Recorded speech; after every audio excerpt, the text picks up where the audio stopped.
안녕하세요, 우리 친구들 만나서 반갑습니다. 선생님은 우리 친구들과 새로운 만남을 이어갈 박주희 선생님이고요. 선생님 이름 꼭 기억해 주세요.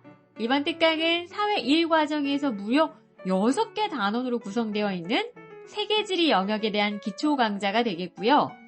여러 배경 지식들 쌓으면서 워밍업을 한번 해보도록 할게요. 자, 첫 번째 함께할 내용은 바로 두구두구두구두구 알록달록 세계의 대륙과 해양인데요. 대부분의 친구들이 지금 솜털 뽀송뽀송 삐약삐약 신입생 병아리들이 아닐까라는 생각이 드는데 초등학생 때 다 공부하고 왔었던 내용이에요. 자, 그럼 지금부터는 5대양 6대륙의 모습들 차근차근 살펴보러 갈까요? 준비되셨다면 먼저 우리 친구들의 세계지리 지식이 어느 정도인지요? 퀴즈로 확인해 볼 거예요. 잘 들어보세요. 다음은 어떤 대륙에 대한 설명일까요? 세계의 대륙 중 가장 큰 면적을 자랑하는 이 대륙은 세계 육지 면적의 약 3분의 1을 차지하고요. 세계 인구의 절반 이상이 살고 있어요. 이 대륙에 속한 중국과 인도의 사람들이 모두 손을 잡고요. 하늘 위로 폴짝 뛰어오르면 지구 전체가 흔들릴지도 몰라요. 믿거나 말거나. 자, 이 대륙은 어디일까요? 하나, 둘, 셋 하면 다 같이 아주 큰 목소리로 대답해 보는 거예요. 하나, 둘, 셋. 그렇죠. 정답은 아시아 대륙이었습니다. 다 맞췄죠? 그죠? 자, 이 정도는 우리 친구들 다 알고 있었을 것 같고요. 선생님, 저는 틀리고 말았어요. 괜찮아요. 앞으로 선생님과 차근차근 알아가면 되니까 토닥토닥 우려하기 없기. 자, 그럼 우리 이제 자세하게 6개 대륙에 대해서 한번 알아볼까요? 자, 우리 친구들, 선생님이 앞에 있다라고 생각하고요. 큰 목소리로 대답해 주세요. 선생님 외롭지 않게. 대륙이 뭐죠? 대륙. 그렇죠. 큰 땅덩어리, 큰 육지. 그러니까 바다로 둘러싸인 커다란 육지를 대륙이라고 이야기해요. 자, 우리가 살고 있는 지구의 약 30%가 대륙이고요. 잠시 뒤에 공부할 해양이 70%를 차지해요. 자, 우리 중학교에서는 6개 대륙을 공부하게 되는데요. 조금 전에 퀴즈로 만나봤었던 아시아 대륙하고 유럽 대륙을 합쳐서 이렇게 표현해요. 유라시아 대륙. 뭐라고요? 유라시아 대륙. 그리고 북아메리카 대륙, 남아메리카 대륙, 아프리카 대륙, 오세아니아 대륙, 마지막으로 남극 대륙이 있어요. 그럼 차례차례 각 대륙의 특징들 살펴보고 대표적인 나라들도 한번 짚어볼 텐데 지금부터는 공부라고 생각하지 말고요. 우리 친구들과 선생님이 같이 세계여행을 떠난다라고 한번 생각을 해보세요. 뭐 상상만 해도 너무 신나잖아요. 그죠? 자, 그런데 준비물이 필요해요. 우리 여행에 필요한 준비물은 바로 세계지도와 지구본이에요. 둘 중에 어떤 것이 있어도 좋고요. 지구본이 있는 친구들 뱅글뱅글 한번 돌려보세요. 그리고 세계지도를 보고 있는 친구들은 쭉 한번 전체적인 모습을 한번 훑어주세요. 굉장히 알록달록하죠? 자, 혹시나 이 두 가지 준비물이 없다. 괜찮아요. 그냥 상상의 지도를 한번 그려보면서 선생님과 쭉 여행을 함께 하시는데 중간중간 나 여기쯤 왔구나. 선생님하고 지금 여기쯤 왔어. 라는 걸 체크하면 더욱 도움이 되실 것 같아요. 자, 먼저 우리 아시아 대륙으로 여행을 한번 떠나보죠. 아시아 대륙은요, 인류 최초의 문명이죠. 메소포타미아 문명을 비롯해서 인더스 문명, 황허 문명 같은 선진적인 고대 문명이 싹튼 곳이에요. 아까 퀴즈에서 다 설명을 해버렸지만 세계 대륙 중 가장 큰 면적을 자랑하고 전 세계 육지 면적의 약 3분의 1을 차지할 정도예요. 그리고 전 세계 인구의 절반 이상이 아시아 대륙에 살고 있어요. 이 아시아 대륙이 조금 어렵긴 하지만 동부아시아, 동남아시아, 남부아시아, 중앙아시아, 서남아시아로 구분을 하고요. 그리고 아시아 대륙에 속한 대표적인 나라 하면은 한번 대답해 보세요, 우리 친구들. 그렇죠. 자랑스러운 대한민국, 그리고 중국, 일본, 인도, 베트남, 사우디아라비아 정말 여러 나라들이 있고요. 우리 친구들 얼마든지 몇 분 동안 대답할 수 있을 거라는 생각이 들어요. 그죠? 자, 그 중에서 우리나라 서쪽에 있는 대표적인 나라 중국이 있죠. 자, 중국의 수도는 그렇죠. 베이징이죠. 선생님이 수업을 진행하고 있는 이 시점을 기준으로 했을 때 한 14억 명 이상의 인구가 살아가고 있고요. 엄청나요. 선생님이 주로 명절 때 중국 여행을 갔었거든요. 네, 만리장성을 갔었는데 분명히 선생님 가만히 서 있었단 말이에요. 근데 나도 모르게 막 자동으로 걸어가고 있더라고. 얼마나 사람이 많은지 그냥 깜짝 놀랐네요. 중국은 영토도 굉장히 넓어가지고요. 동서남북의 길이가 5,000km가 넘을 정도고요. 세계 공장에서 세계 시장으로 빠른 속도로 경제가 성장하고 있는 나라예요. 다음으로 우리나라 동쪽에 있는 일본으로 가볼까요? 일본은 섬나라죠? 그래서 우리가 열도라고 불러요. 홋카이도, 혼슈, 시코쿠, 규슈의 4개의 큰 섬, 그리고 수많은 섬들로 이루어져 있고요. 자연의 영향을 굉장히 많이 받는 나라 중에 하나이기 때문에 우리와 함께 태풍의 영향도 굉장히 많이 받고요. 그리고 환태평양 조산대, 나중에 공부하실 거예요.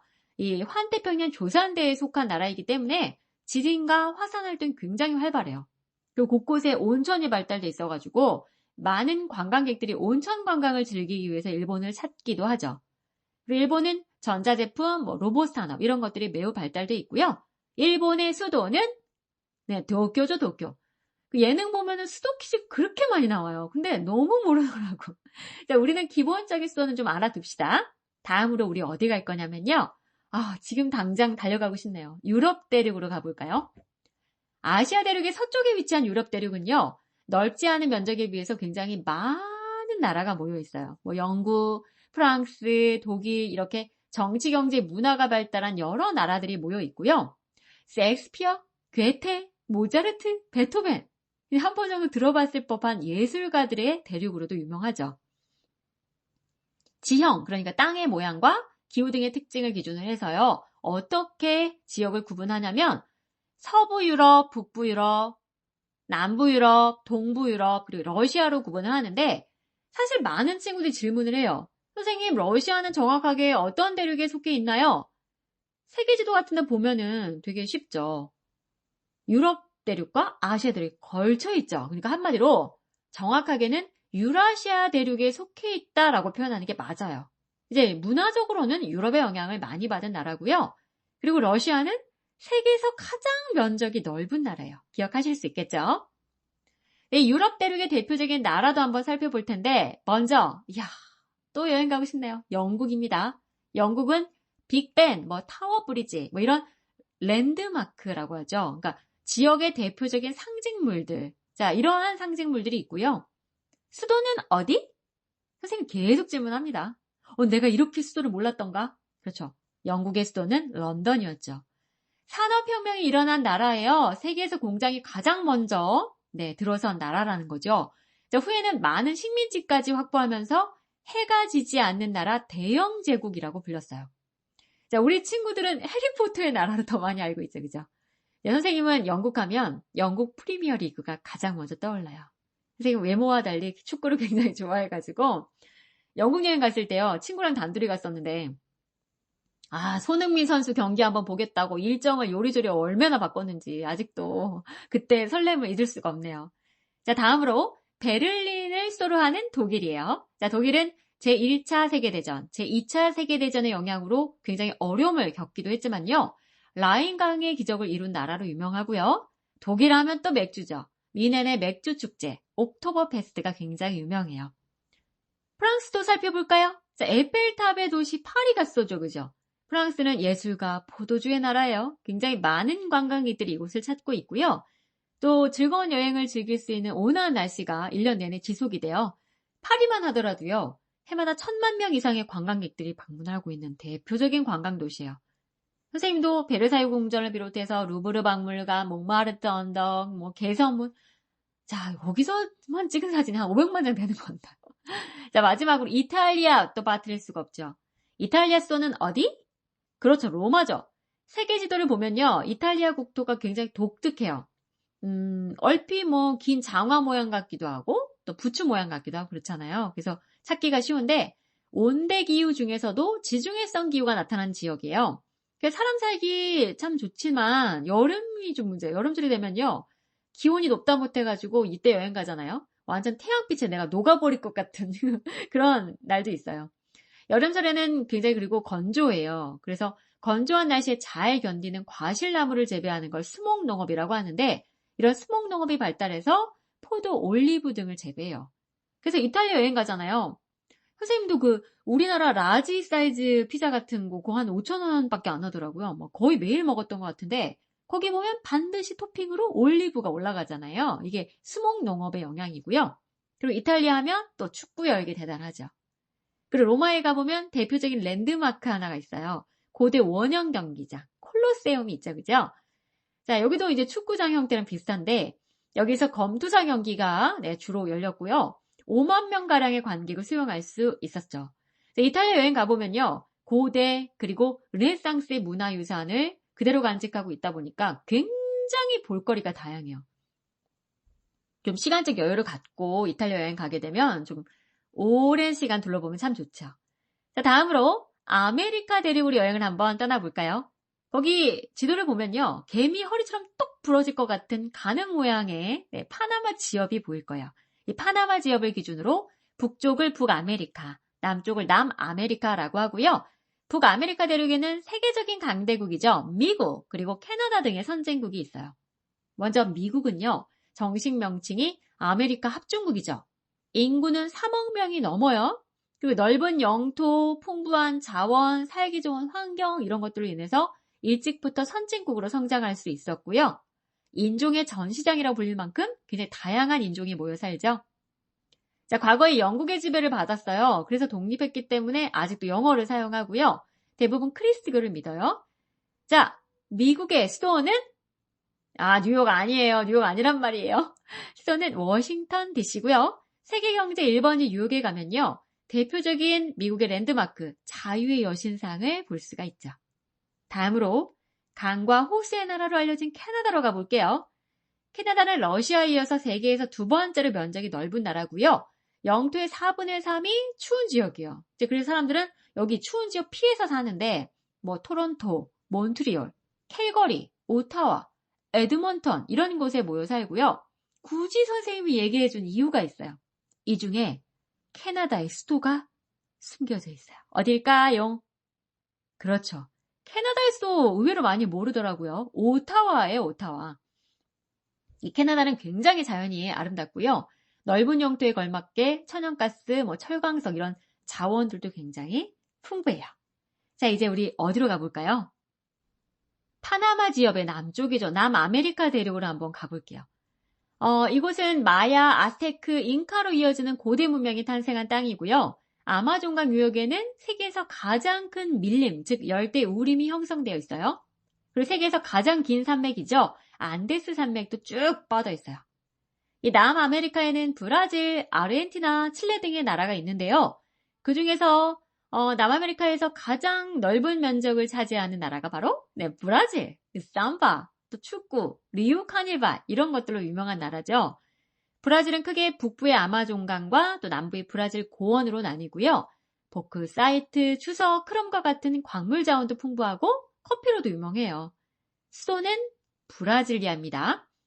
자, 그리고 칠레는 우리와 FTA, 자유무역 협정을 맺은 나라로 유명하죠. 포도 품질이 굉장히 우수하고요. 우리나라도 굉장히 많이 수입을 하고 있어요. 자, 칠레 수도는 산티아고입니다. 오늘 수도만 해도 몇 개를 지금 다 정리하는 거예요. 그죠? 다음으로 아프리카 대륙으로 가볼까요? 아프리카 대륙 하면 검은 대륙으로 많이 불리고 있는데 인류가 가장 먼저 출현했던 대륙이고요. 이집트, 모로코, 수단, 케냐, 탄자니아, 남아프리카 공화국 이런 50여 개의 크고 작은 나라들이 있고요. 주로 부족 단위 생활을 해요. 근데 우리가 딱 아프리카 하면 딱 떠오르는 이미지가 있죠. 가뭄, 전쟁, 빈곤, 기아 이런 단어들이 떠올리는데 아직까지는 경제 발달이 좀 미약하죠. 근데 자원도 풍부하고요. 또 영어를 사용하는 나라들 중심으로 해서 교육에도 점점 투자를 하고 있고요. 빈곤에서 벗어나려고 많은 노력들을 하고 있어요. 빈곤이 가난이죠, 한마디로. 가난해서 너무 어려움을 겪는 거예요. 자, 어쨌거나 발전 가능성을 가지고 있는 대륙, 아프리카 대륙에는 세계 최대 사막인 사하라 사막이 있습니다. 꼭 좀 기억해 두세요. 자, 대표적인 나라 두 곳만 좀 살펴볼게요. 먼저 이집트. 아프리카 대륙 북동쪽에 있고요. 왕이나 왕족의 무덤이죠. 피라미드, 외계인이 만든 건 아니야, 이런 얘기도 있었는데 이 피라미드하고 고제 이집트 문명하면 떠오르는 나일강으로 굉장히 유명한 곳이죠. 자, 수많은 고대 건축물들이 잘 보존되어 있어서 해마다 수많은 관광객들이 모여드는 곳이고요. 지중해와 홍해 그리고 인도양을 연결하는 스에즈 운하로도 유명해요. 이집트의 수도는 카이로예요. 카이로. 다음으로 월드컵이 열리기도 했었죠. 남아프리카 공화국도 아프리카의 대표적인 나라인데 가장 남쪽에 위치하고 있어요. 아프리카에서도 잘 사는 나라에 속하고요. 금, 다이아몬드 뭐 이런 다양한 자원도 많이 보유하고 있고 수도가 사실 행정, 입법, 사법 수도가 따로 떨어져 있는데 그냥 들어만 주세요. 프리토리아가 행정 수도고요. 케이프타운이 입법 수도고요. 그다음에 블룸폰테인이 사법 수도예요. 다음으로 세계에서 가장 작은 대륙 여행을 떠나볼 건데 세계에서 가장 작은 대륙은? 그렇죠. 오세아니아 대륙이에요. 자, 그럼 돌발 퀴즈. 세계에서 가장 작은 나라는? 이거 맞힌 친구도 선생님 완전 인정. 그렇죠. 바티칸 시국이에요. 나 처음 들어봤다 이런 친구도 있을 것 같은데 이탈리아 로마 북서부에 있는 가톨릭 교황국이죠. 바티칸 시국이 세계에서 가장 작은 나라예요. 갑자기 작은 하니까 뭐 퀴즈 내봤고 자 가보면 사실 바티칸 시국은요 분위기부터가 달라요. 선생님은 그렇게 느꼈거든요. 작지만 볼거리도 너무너무 다양하고요. 뭔가 엄숙한 그런 분위기가 느껴지죠. 다시 오세아니아 대륙으로 가봅시다. 이 오세아니아 대륙은요. 다른 대륙과 달리 크고 작은 섬들로 이루어진 대륙이고요. 남태평양 바다의 섬들 하면 이 오세아니아 대륙을 떠올리면 될 정도로요. 1만 개가 넘는 섬들로 이루어져 있어요. 관광지도 뭐 곳곳에 있고요. 자, 이 오세아니아 대륙을 대표하는 나라로는 뉴질랜드, 오스트레일리아가 있죠. 자, 이 오스트레일리아는요. 내륙 대부분이 사막으로 이루어져 있어요. 그래서 인구 밀도가 높지 않고요. 대부분의 사람들이 해안 지역에 좀 모여 살죠. 과거 유럽인의 영향으로 영어를 사용하고요. 유럽 문화의 영향을 받은 지역이에요. 그러니까 영국인의 영향을 많이 받았고요. 특히 이 아름다운 자연환경과 함께 금, 은, 철강석, 석탄 이런 다양한 자원이 굉장히 풍부한 나라로도 유명해요. 선생님 사실 여행을 정말 좋아하는데 개인적으로 여행 갔던 나라 중에서 가장 좀 편안하고 뭔가 이민 가고 싶다 이런 마음이 생겼던 나라가 이 오스트레일리아예요. 자 그럼 또 수도 퀴즈 나갑니다. 오스트레일리아의 수도는 시드니? 멜버른? 어디? 그렇죠. 캔버라죠. 캔버라. 다 시드니로 알고 있던데 캔버라입니다. 자 우리 친구들 오스트레일리아 하면은 시드니를 많이 떠올리는데 그곳에 가면 세계적인 명물이 있죠. 바로 오페라 하우스가 있어요. 요트의 돛과 그리고 조개 껍데기의 모습을 형상한 건물인데요. 소극장, 뭐 콘서트홀 이런 것들이 있어가지고 거의 매일 공연이 열리고요. 이제 안에 가서 구경도 무료로 또 할 수 있는 곳도 있고요. 다음으로 뉴질랜드는요. 키위와 럭비로 유명하죠. 크게 북섬과 남섬 그리고 여러 섬들로 이루어져 있고요. 북쪽은 화산과 온천으로 유명하고 또 남쪽은 초원지대를 이루고 있어요. 근데 이건 좀 어렵다. 뉴질랜드의 수도는? 뉴질랜드 수도는 웰링턴입니다. 참고로만 알아두세요. 자, 이제 드디어 마지막 남겨진 대륙 보러 갈까요? 바로 남극 대륙입니다. 여긴 너무너무 추워요. 그래서 인간 거주에 불리한 지역 중 하나고요. 1959년에 세계 여러 나라들이 맺은 남극 조약에 따라서 이 남극은 한 나라에 속하지 않는 자유로운 땅으로 남게 됐죠. 그래서 이제 각 나라들은 저마다 이 남극에서 연구기지를 세워가지고 연구 활동을 진행을 하고 있는데 우리나라도 있잖아요. 세종과학기지, 장보고과학기지를 두고 있고요. 근데 여기서 굉장히 많은 친구들이 늘 하는 질문 하나가 있어요. 선생님, 왜 남극은 대륙이고 북극은 대륙이 아니에요? 네, 요거 궁금했죠, 그죠? 남극은 큰 육지에 눈이 쌓인 거고요. 북극은 바다가 얼어서 만들어진 그 빙하가 떠있는 지역이에요. 그래서 대륙이라고 하지 않아요. 어떻게 궁금증 좀 해결됐나요? 자, 아이고, 선생님 하고픈 얘기 너무너무 많은데 시간 관계상 이 정도로 마무리하고요. 이제 우리 대양의 모습을 살펴보러 가야겠죠, 그죠? 바로 퀴즈 나갑니다. 다음 중 5대양에 속하지 않는 바다는 1번 태평양, 2번 대서양, 3번 인도양, 4번 지중해, 5번 북극해. 정답은? 하나, 둘, 셋. 그렇죠. 4번 지중해죠. 이 지중해는요. 대서양에 속한 작은 바다예요. 그래서 아프리카, 아시아, 유럽의 3개 대륙에 둘러싸여 있고요. 지금부터는 그럼 대양, 넓은 바다, 해양에 대한 이야기를 좀 시작을 해볼게요. 대양은요. 전체 지표면의 약 70%를 차지하고 있다는 얘기 앞서서 했어요. 그죠? 이제 우주에서 지구를 들여다보면 어떨까요? 이 푸른 바다가 먼저 눈에 들어오겠죠. 그죠? 오대양에는 태평양, 대서양, 인도양, 북극해, 남극해가 있고요. 지금부터 차근차근 내용들을 한번 정리해보면요. 태평양부터 보죠. 5개 대양 중 가장 넓고 깊은 바다고요. 넓고 조용하고 평안한 바다라는 뜻을 갖고 있어요. 우리 중 나중에 역사 파트에서 신항로 개척을 공부할 텐데 그 유럽의 신항로 개척 당시에 마젤란 일행들이 세계 일주에 나서게 되거든요. 근데 그때 이 마젤란이요. 태평양을 항해하면서 이런 얘기를 했대요. 이야, 이 바다가 너무 잔잔하고 평화롭다. 이런 얘기도 했었대요. 그리고 이 태평양 위치를 좀 보면 아시아 대륙과 오세아니아 대륙의 동쪽, 그리고 아메리카 대륙의 서쪽에 위치하고 있는 바다죠. 다음으로 대서양입니다. 태평양에 이어서 두 번째로 큰 바다고요. 아메리카 대륙의 동쪽에 그리고 유럽과 아프리카 대륙의 서쪽에 위치한 바다죠. 왜냐? 지구는 둥그니까. 자, 그리고 수백 년 동안 무역을 하던 중요한 백길로 이용이 됐었고요. 유럽의 그 신항로 개척 당시에 유명한 콜럼버스가 이 대서양을 건너서 아메리카 대륙에 도착을 했죠. 다음으로 세 번째 큰 바다는 인도양이에요. 인도, 역삼각형 모양이죠. 인도를 빙그르 에워싼 바다가 바로 인도양이고요. 유럽과 아시아 사이의 주요 해상 교통로로 이용이 됐어요. 다음으로 남극해, 북극해는 느낌이 오죠, 그쵸? 하나는 남극 대륙을 둘러싸고 있는 바다고, 하나는, 네, 그렇죠, 우리 친구들. 유라시아 대륙과 아메리카 대륙 북쪽에 위치한 북극해, 이렇게 되는 거예요. 첫 번째로 이 남극 대륙을 둘러싸고 있는 남극해는 얼어있는 남쪽 바다란 뜻이에요. 물의 온도가 얼마나 낮겠어요. 그래서 바닷속에 그닥 이게 많은 생물이 살지 않아요. 그나마 이제 여름에 온도가 살짝 높아지면 이제 플랑크톤이 많아져요. 그래서 막 고래가 몰려들고요. 자, 이제 북극해를 보면은 아까 다 뭐 얘기해 버렸어요. 여기는 얼어있는 북쪽 바다란 뜻이에요. 면적이 가장 작은 바다고요. 태평양의 10분의 1도 채 되지 않아요. 자, 이렇게 해서 우리 5대양의 모습들도 한번 정리를 해봤는데 국가처럼 넓은 범위의 위치를 설명할 때, 예를 들어서 대한민국의 위치를 설명할 때 이 대륙과 해양의 분포를 이용하면 아주 간략하게 위치를 표현할 수가 있는데요. 이걸 우리가 어려운 말로 지리적 위치 표현 방법이라고 해요. 뭐라고요? 지리적 위치 표현 방법. 그래서 우리나라의 위치를 표현하면 유라시아 대륙의 동쪽 끝에 위치하며 태평양에 인접한 반도국이다 라고 표현할 수가 있는 거예요. 자, 이 시간 이후에는요. 세계지도 펼쳐놓고 5대양 6대륙의 위치 다시 한번 체크해 보기로 약속하고요. 다음 시간에도 선생님의 세계지리 이야기는 계속됩니다. 고생 많으셨어요. 안녕 뿅!